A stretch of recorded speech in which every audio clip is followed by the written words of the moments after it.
Hey everyone, I got a whole series of upgrades to share with you and I'm pretty excited about all of them. The first one is I cleaned up my work area. Maybe it doesn't look like it, but all this stuff was all crowded around in here and I was doing everything like in this little space here and everything else was just cluttered with other stuff. Got rid of all that other stuff. All this stuff now is things that I'm using to play with my batteries. And all my other project stuff has been moved out of the way temporarily. Let's see. Another thing is, while I was cleaning up, I found a better camera than the one I've been using. I've been using this little point and shoot guy, which is awesome for taking stills. I love this for taking stills, but it takes terrible video and even worse audio. So I found this camera that I'm using now. It's a Contour something or other. It's supposed to go on my motorcycle helmet, but anyway, it also takes great, much higher resolution pictures and much better sound quality. So hopefully my video making will become better. Let's see, what else?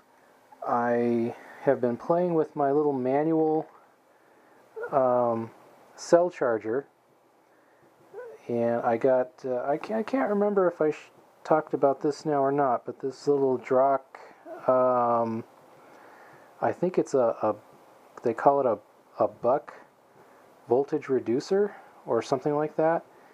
I'm not really sure what the buck part means, but it takes in a very wide range of voltages and it steps it down to roughly what you want. So I've got this at 100 milliamps at the moment, charging some dead cells. And and y'all posted earlier, or at least some of you did, that you like the idea. I like the suggestion about using a computer power supply instead of using like one from a desktop. I have this one from a laptop or something similar. It's a little weird. It ends in a Molex connector, and it's got this neat little switch, so I can turn it on and off from the source side. And then I have 12 volt and ground going in, which is just about 12 volts. It's like 11.75 or something like that. And then I've got voltage out and amps out, and I really wanted a switch here, but I haven't had much luck with switches. I found this one, but that's a momentary switch, so that's not going to work. Then I tried this little guy, which worked great as long as you don't, every time I bumped him, the amps would go crazy. They go up, they go down, they go up, they go down, every time you bump this little guy. So that was really annoying. So I took him out, and I found this switch, which worked great when it was on the circuit board, but I put him in there, and on was perfect. But when I turn it off, it was sometimes on anyway. So maybe I overheated it when I was soldering. So that was no good. So I found a Molex pin and whatever and socket, and so I can connect and disconnect it that way. It's not my favorite solution, but it's the one I've got for now. And then I happen to have this little voltmeter, although it's not reading correctly right now. These are definitely not 3.87. These are more like 2.9. It's almost a volt off. I don't know why. When I put healthy cells in here, it reads perfect. It matches exactly what my multimeter reads. This is like almost a volt off with these cells, but these cells were dead when I put them in. They were like half a volt or something, so I don't know if it has to do with that But if I took these out and put regular cells back in, they'd work fine. But I can, I've actually charged some cells manually. I have to keep watch on the buttons so the amps stay constant until it gets up to 4.2, and then I keep having to turn down the voltage to keep it at 4.2. But it works. And then this is mostly for, problem cells that would otherwise take up the whole charger unit. Got a little soldering station here set up, which I didn't have before. And then I made this little shelf thing so that I could tip. These will stay tipped up. They're easy to read if they're at an angle while I'm sitting.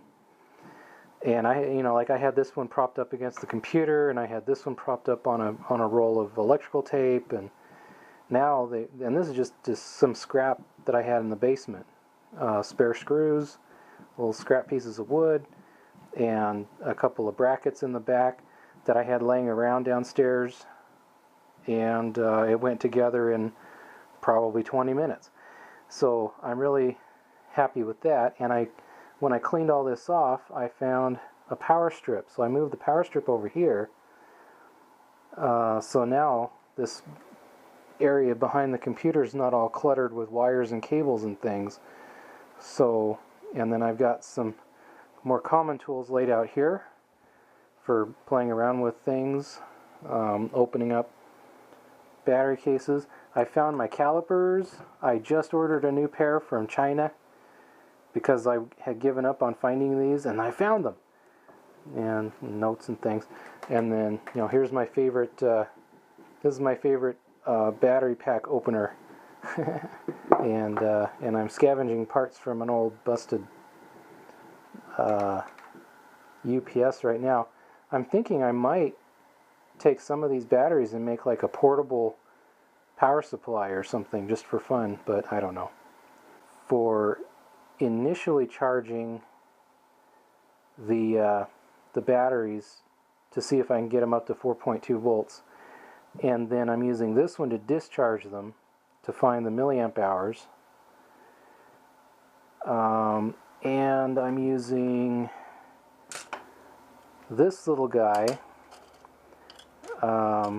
These are not hooked up, so these will hold the batteries while I'm playing around with them. But I can measure the resting voltage of the battery, and then I got this little 10 ohm resistor hooked up, so I can just pop that on there real quick and take another volt measurement.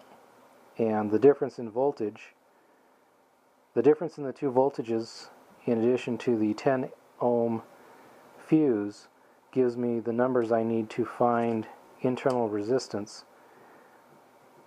Well, that's one method. There's like a different method where you have two different resistors, and then of course you have the quick test on this guy, but it gives you a different number every time you do it.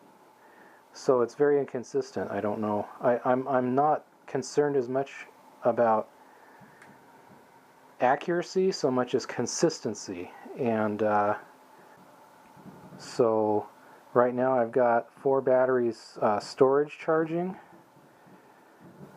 Yeah. So I charge them up initially, do the internal resistance test, discharge test to find out the milliamp hour rating. Then put them back on here for storage charge to 3.8 volts. And then after they get there, they move over here to, let's hide that guy, he's not done yet. They move over here to these piles where I measure, they give them one last multimeter reading, and then I'm going to let them sit for, I haven't decided yet, like a week, I guess, or 2 weeks, I don't know.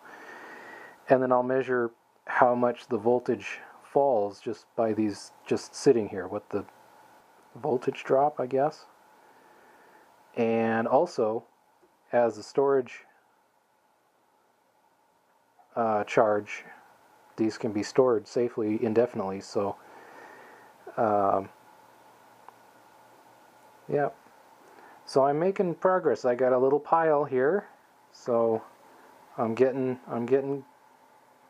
some things done finally. And then I've got my boxes here, and just for fun I added some subjective labels to each column. So I got most likely good, very likely good, potentially good, haha, there's a pun, unpromising, mostly dead, and all dead. And that's a homage to The Princess Bride.